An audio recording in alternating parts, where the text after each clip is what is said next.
Le premier été. À chaque fois que leurs regards se croisaient, les deux frères repartaient du même fou rire. Ils se sentaient un peu bêtes à ricaner comme ça, mais c'était plus fort qu'eux. Les sacs étaient prêts, ils y avaient entassé les caleçons de bain, les shorts et les chemisettes neuves, style américain, selon l'expression du vendeur. Pour le voyage, ils revêtiraient leurs pantalons de toile, beige pour Lucien, gris clair pour Jacques, exactement le genre de pantalon que portait le fils de leur patron et ses amis. Lucien se disait qu'avoir 20 ans, cet été 1936, c'était vraiment le fin du fin. L'idée du voyage était de lui.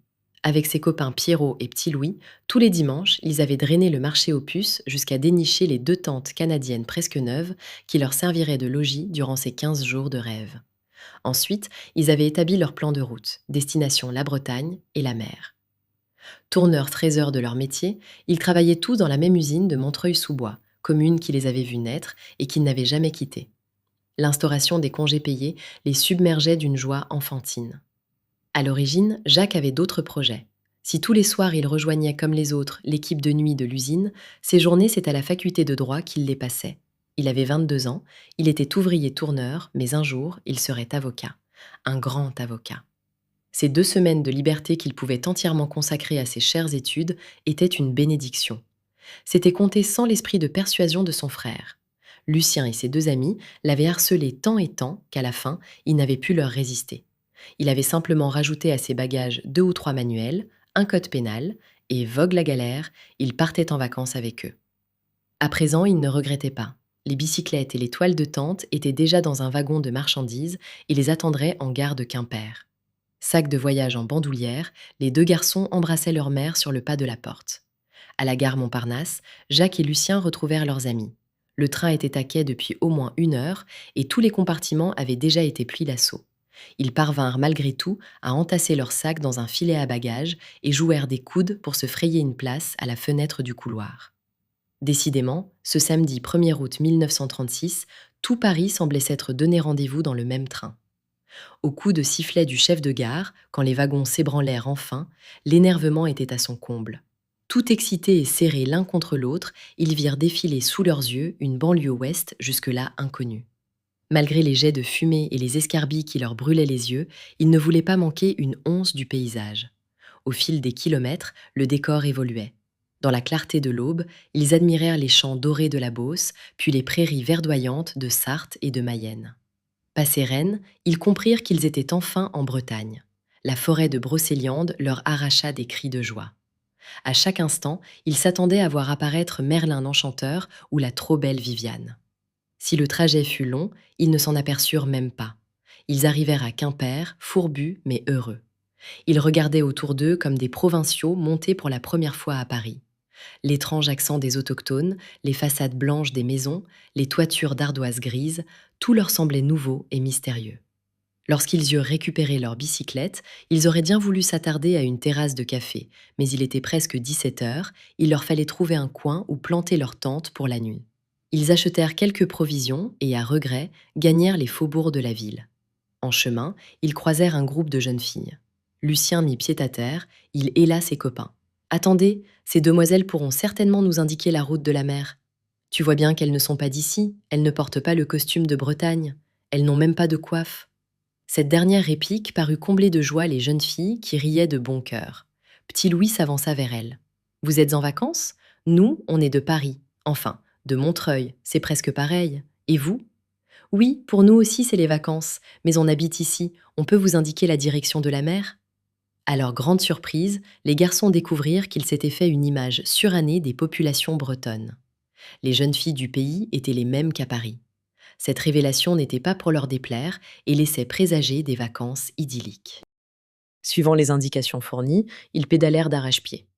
Au bout d'une quinzaine de kilomètres, la fatigue du voyage commença à se faire sentir. Ils s'arrêtèrent dans un petit village où l'air traînait des relents d'algues et de sel marin. La mer n'était pas loin, il leur fallait trouver un paysan qui veuille bien leur louer un petit coin de son champ pour installer leur campement. Abandonnant leur vélo contre un muret de pierre, ils se dirigèrent vers l'unique bar-épicerie. Le patron du café leur parla d'un fermier dont les terres longeaient la rivière et qui accepterait peut-être de leur prêter un bout de terrain. Le lieu semblait assez éloigné et leurs mollets n'en pouvaient plus. Ils tirèrent à la courte paille pour élire celui d'entre eux qui tiendrait le rôle d'émissaire, pendant que les trois autres, en l'attendant, siroteraient un diabolomante. Le sort désigna Jacques. Faisant contre mauvaise fortune bon cœur, il enfourcha sa bicyclette et prit l'allée caillouteuse qui menait à la rivière. Au bout du chemin, il découvrit enfin la ferme du père Ledu. La propriété lui sembla immense. Il déposa son vélo dans l'herbe et partit à la recherche du paysan. Le lieu était désert, les gens n'étaient pas encore rentrés des champs. Tout à coup, il entendit une voix féminine, une voix douce qui fredonnait un air mélancolique.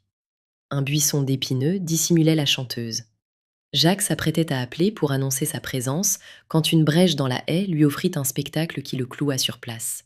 Il n'avait jamais imaginé qu'une femme pût être aussi belle. Elle se tenait debout devant un vieil abreuvoir et s'aspergeait à l'aide d'une grosse éponge. Ses cheveux blonds, très clairs, ruisselaient en cascade sur son dos mince et musclé.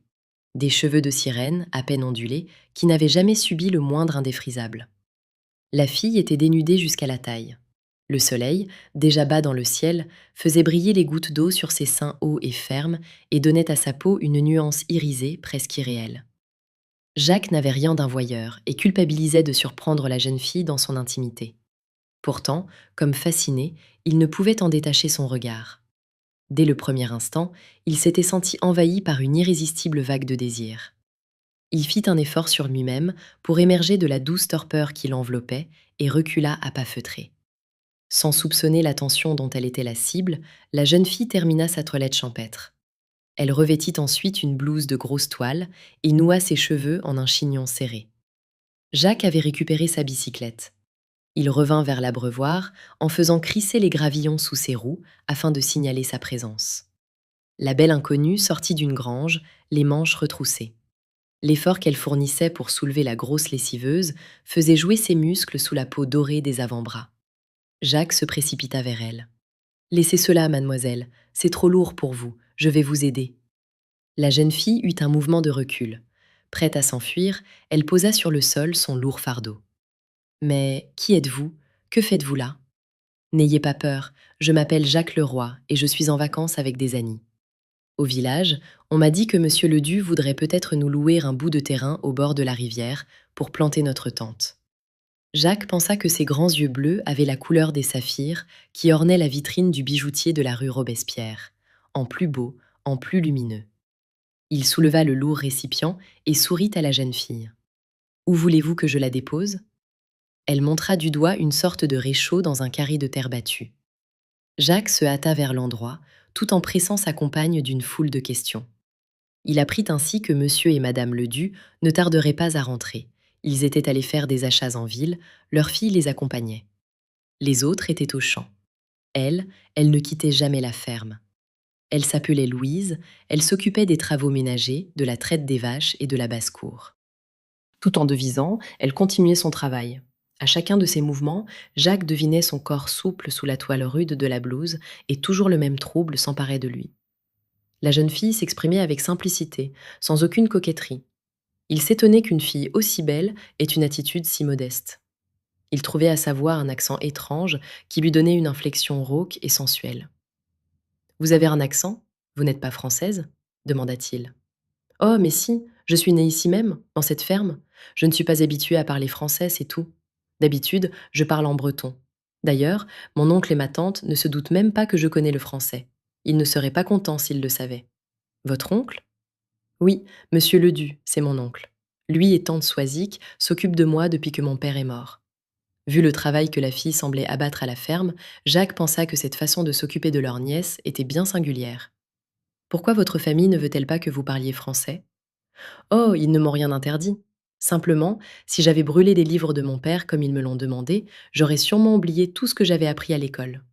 Ils pensent que l'instruction n'est pas une bonne chose pour une orpheline. Ça risquerait de me donner des idées de grandeur.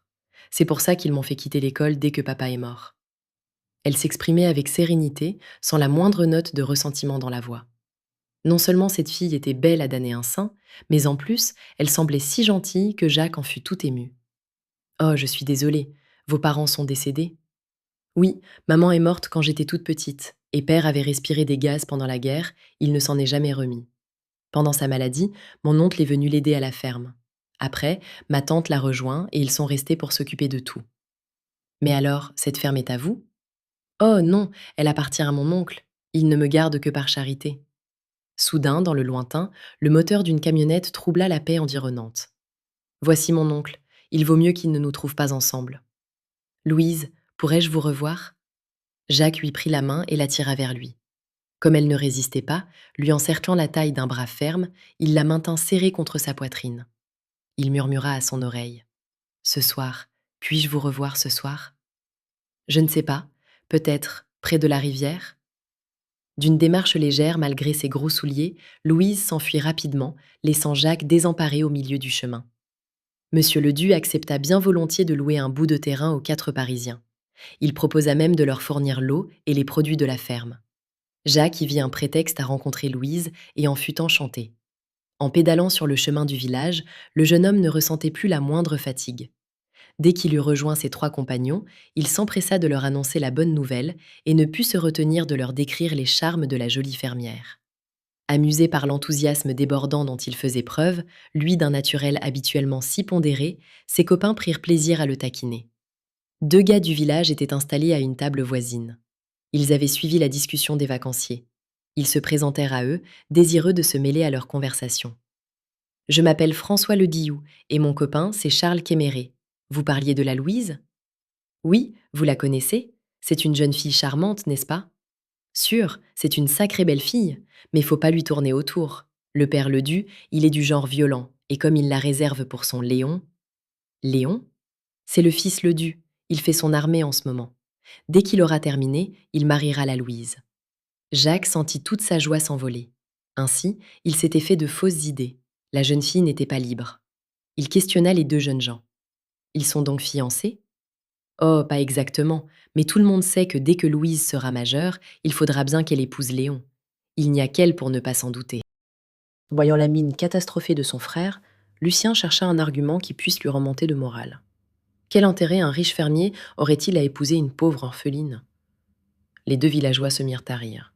Vous n'êtes pas d'ici, vous ne pouvez pas comprendre. Depuis que le père de Louise est mort, Ledu fait croire à la gamine qu'elle est à sa charge. Mais en réalité, tout est à elle.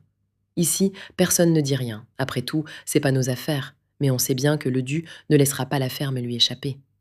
Le Léon, il s'en vante assez qu'il sera le patron dès qu'il aura épousé la petite. En plus, une belle poupée comme ça, il va pas s'ennuyer. Jacques serra les poings. Il connaissait cette fille depuis 2 heures à peine, et déjà, il ne supportait pas l'idée qu'elle appartienne à un autre que lui.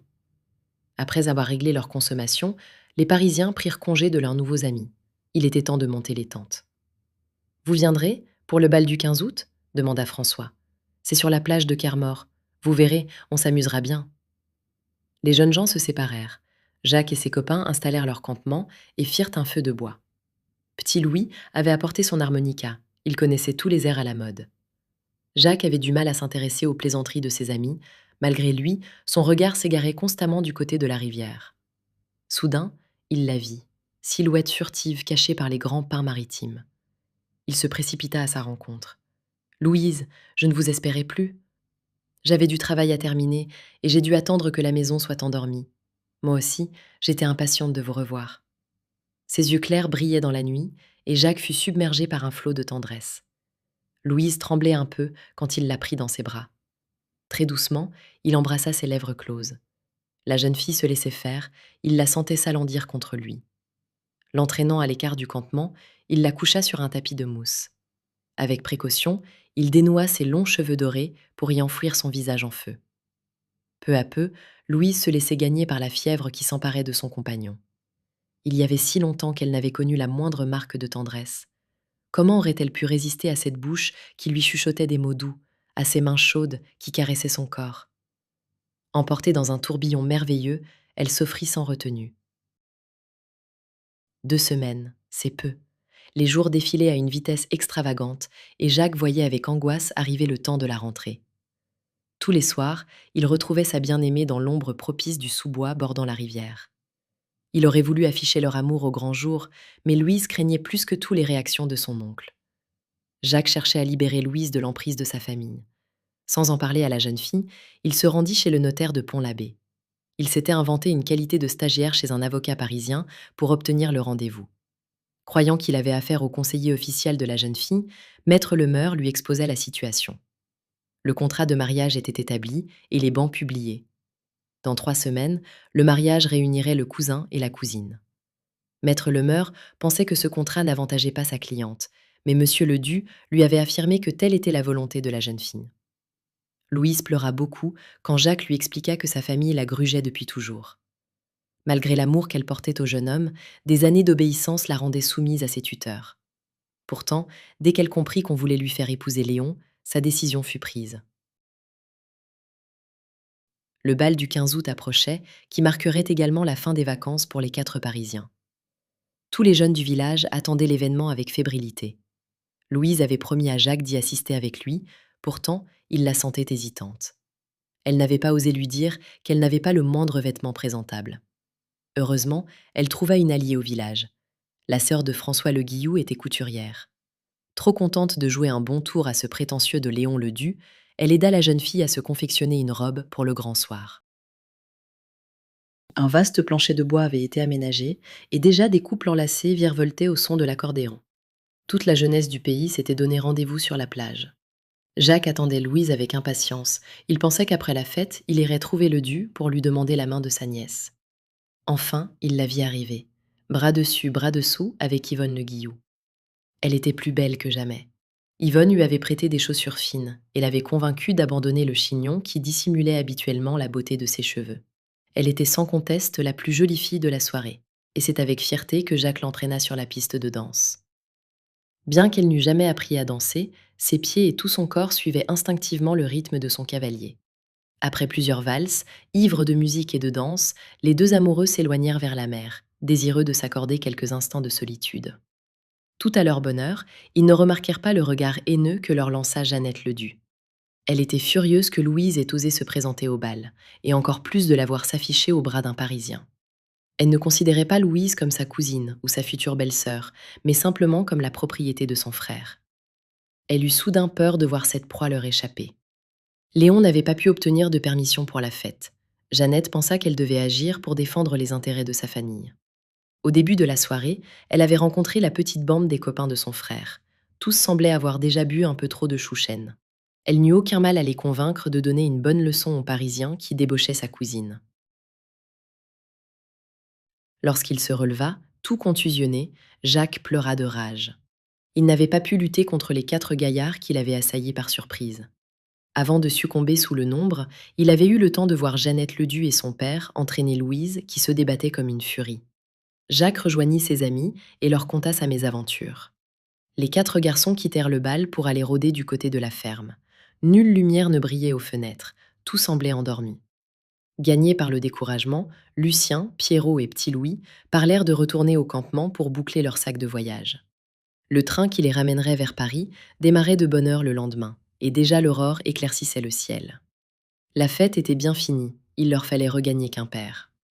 Allez faire vos bagages, les gars, moi je reste. Mais le boulot, Jacques, il faut bien reprendre le travail, les vacances sont terminées. Je ne vais pas abandonner Louise. Partez sans moi. Le travail, je m'en fiche. Et puis, il y a d'autres usines. Pour la faculté, j'ai le temps. La rentrée n'est que dans 3 semaines. Lucien était inquiet. Je ne peux pas te laisser ici, tout seul. Que dira maman? Ne t'inquiète pas, frérot. Je sais me débrouiller. Si tu veux me rendre service, prépare mon sac et cache-le avec mon vélo, sous les arbres, près de la rivière. Lorsqu'il fut seul, Jacques s'approcha des bâtiments. Il longeait les murs de pierre, s'arrêtant de temps en temps pour coller son oreille contre une porte. Il chercha longtemps, se déplaçant en silence et craignant à chaque instant de réveiller le maître de maison. Soudain, dans l'ombre, sa main frôla un objet métallique. Un gros cadenas maintenait fermé l'issue d'une soupente. Retenant son souffle, il s'approcha sans bruit. Des sanglots étouffés s'échappaient de la petite pièce obscure. Grattant la porte, il murmura. « Louise? Tu es là, Louise ?» Et l'autre côté, la voix aimée lui répondit. « Oh, Jacques, j'ai eu si peur, ils t'ont fait du mal. Ne fais pas de bruit, je vais te tirer de là. » Sortant de sa poche un couteau à plusieurs lames, Jacques s'attaqua habilement au cadenas. Tandis qu'il se concentrait sur sa tâche, les secondes lui semblaient être des heures entières. Enfin, il entendit le déclic significatif, La porte s'ouvrit sur un léger grincement de ses gonds rouillés, et Louise fut devant lui, les yeux rougis, le visage tuméfié. Les deux jeunes gens s'étreignirent farouchement, et puis, main dans la main, ils coururent à travers champs jusqu'à la rivière dont les berges accueillantes avaient si souvent abrité leur amour. Leurs amis étaient déjà partis, mais Jacques retrouva son bagage et sa bicyclette à l'endroit indiqué. Avec Louise juchée en Amazone sur le cadre du vélo, c'est le cœur léger qu'il prit la route qui menait vers Quimper. Ils avaient largement le temps d'attraper le train de Paris, et ils avaient toute la vie devant eux pour partager d'autres étés et d'autres vacances de rêve. Voilà, c'est fini pour aujourd'hui. J'espère que vous avez aimé. Et si ça vous a plu, n'oubliez pas de me mettre un petit pouce bleu et de vous abonner si vous ne l'êtes pas encore. À bientôt, Diso.